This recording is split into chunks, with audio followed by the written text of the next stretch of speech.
A father and son, both war heroes, but 50 years apart. What I went through, what my father went through, I just feel I'm lucky to be living in this country.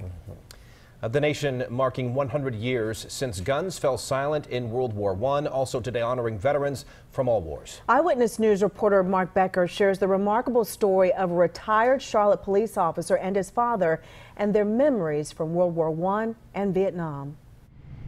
Their names are carved into the stones that are the very foundation of our freedom. But our veterans' stories come alive in memories. Claude Stanton's story began 100 years ago on a desolate battlefield in France. He said it was something like you couldn't imagine. J.C. Stanton was a police officer here in Charlotte for 30 years. As a boy, he'd listened to his father describe the horrors of life in the trenches during World War I, on the outskirts of oblivion, where death was always waiting just over the edge. He said orders they give him, fix bayonets. He said the next thing they'd tell you, they'd blow a whistle. And said then you went up over the top. You went up the ladder. Claude Stanton survived 3 trips over the top, but the poison gas that hung in the air was taking its toll.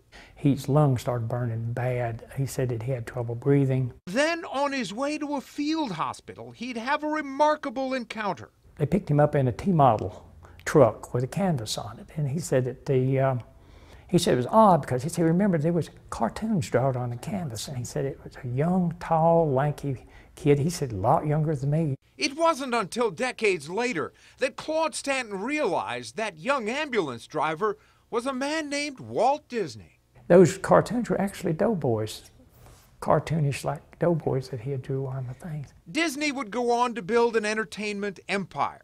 Claude Stanton would come home to Swain County, disabled and almost broke.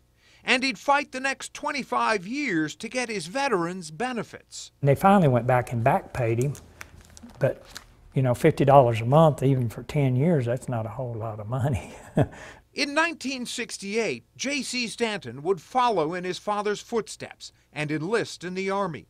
He was 19, and the war in Vietnam was raging. There was a lot of combat going on in Vietnam, but it was shocking.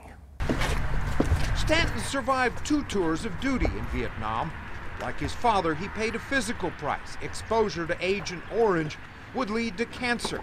And the emotional scars of war are still very real. The 2 o'clock mornings when you wake up in a cold sweat and your heart's running 130 beats a minute, and it's waking up from something that you experienced, you saw, you couldn't unsee. But J.C. Stanton and his father never second-guessed their decisions to serve, to carve their names into that stone that is the enduring symbol of sacrifice. What I went through, what my father went through, I just feel I'm lucky to be living in this country where I can make that choice. In Charlotte, Mark Becker, Channel 9 Eyewitness News.